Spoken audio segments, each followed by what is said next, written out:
Olá, meu nome é Caio Clímaco e eu estou falando com você diretamente aqui da cidade de Caracas, na Venezuela. A partir de hoje, você ouvinte da Rádio Noroeste FM, começa a acompanhar comigo todas as terças-feiras o nosso giro de notícias pela América Latina. O nosso objetivo aqui é poder estabelecer com você, ouvinte, uma comunicação direta, de povo a povo, falando dos assuntos mais relevantes que se passam na nossa Pachamama, também conhecida como América Latina. Hoje, vamos conversar um pouco sobre o panorama atual da Venezuela, já que no próximo dia 20, nesse final de semana, teremos as eleições presidenciais do país. Vamos falar também sobre as denúncias feitas pelo presidente boliviano Evo Morales, que acusa a Organização dos Estados Americanos, a OEA, e o governo dos Estados Unidos de planejar uma invasão na Venezuela. Bom, a Venezuela realiza nesse final de semana, então, a sua 24ª eleição em 19 anos de governos bolivarianos. Caro ouvinte, como é de costume, historicamente, boa parte da comunidade internacional tem afirmado que as eleições venezuelanas são um exercício eleitoral ilegal e ilegítimo, justamente porque os candidatos das elites venezuelanas não possuem chance contra os candidatos do chavismo, e assim veem suas chances ameaçadas e apostam na deslegitimação do processo eleitoral no sentido de justificar as manifestações violentas, tal como ocorreu no ano passado durante as guarimbas, que são aí grupos paramilitares organizados e financiados pelos Estados Unidos, no sentido aí de desestabilizar democracias na América Latina, como é o caso atualmente da Venezuela e da própria Nicarágua. Bom, os argumentos desses setores da direita venezuelana são sempre os mesmos. Questionam o sistema eleitoral e a sua qualidade democrática. Buscam difundir ante a opinião pública mundial um determinado sentido de democracia e de sociedade vinculados a valores individualistas e consumistas, para que em seguida possam aí rechaçar qualquer outro sistema de sociedade que questione o capitalismo. Em outras palavras, para essas elites, a única democracia possível é a democracia capitalista. Qualquer outro tipo de democracia é propagandeado nos grandes meios de comunicação como populismo, como ditadura ou como qualquer outro adjetivo que descaracterize o que de fato representam as propostas dos governos de esquerda.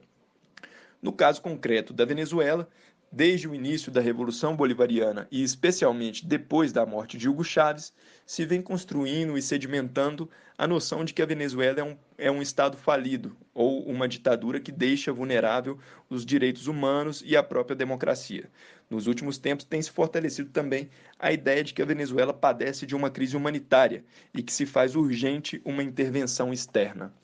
No entanto, o que se vê não é bem isso que os grandes meios de comunicação propagandeiam em seus veículos por aí. O candidato socialista Nicolás Maduro, por exemplo, possui mais de 50% das intenções de voto e muito provavelmente ganhará com folga as eleições presidenciais de 2018. Em pesquisa divulgada recentemente, 58% das pessoas entrevistadas estão confiantes de que o presidente Nicolás Maduro será capaz de resolver a situação econômica do país.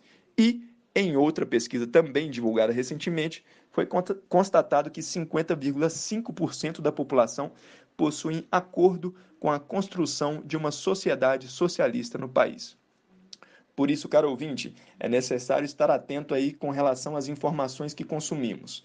Muito do que se fala sobre a Venezuela é fake news, ou seja, é notícia falsa, e que possui interesses claramente políticos por trás disso. É claro que a Venezuela passa por grandes dificuldades econômicas, é inegável isso, e que também enfrenta uma grave crise econômica. No entanto, o mais importante é compreendermos quais são, de fato, os fatores que levam o país ao estado que se encontra. E aí podemos dar um exemplo, né? Um dos principais problemas do país são os ataques e as ameaças que ele sofre do próprio imperialismo norte-americano e também das potências europeias que possuem o claro interesse de privatizar as riquezas naturais venezuelanas, principalmente o petróleo, o ouro e o coltã. Assim como há esse interesse no Brasil também de privatizar cada vez mais as nossas estatais, como é o caso atualmente da Eletrobras e da Petrobras, não? Bom, e para que eles consigam aí conquistar os seus objetivos, essas potências aplicam sanções econômicas à Venezuela, impedindo o país de comercializar com outros países e reduzindo aí drasticamente o comércio de produtos de alimentícios e medicamentos, principalmente. Bom, agora uma notícia da Venezuela também, mas que vem diretamente da Bolívia. O presidente boliviano Evo Morales denunciou na semana passada que os Estados Unidos buscará uma invasão na Venezuela através de forças militares de países fronteiriços como a Colômbia e o Brasil.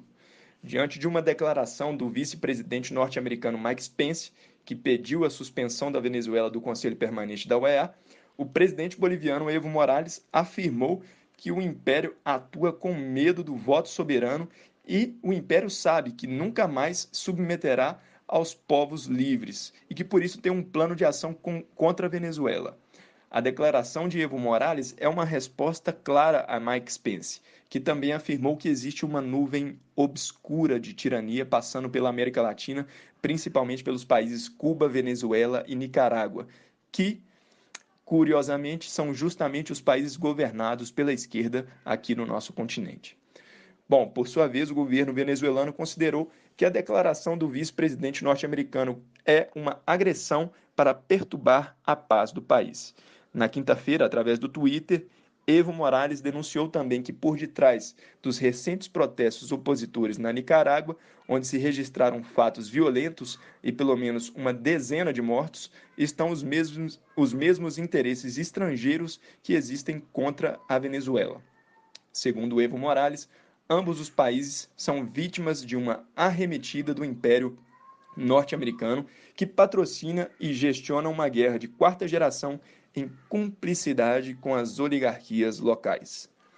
Queridos ouvintes, vamos chegando ao final do nosso giro pela América Latina, que também é conhecida como Abya-Yala pelos povos indígenas Aymara, e Abya-Yala significa terra de sangue vital.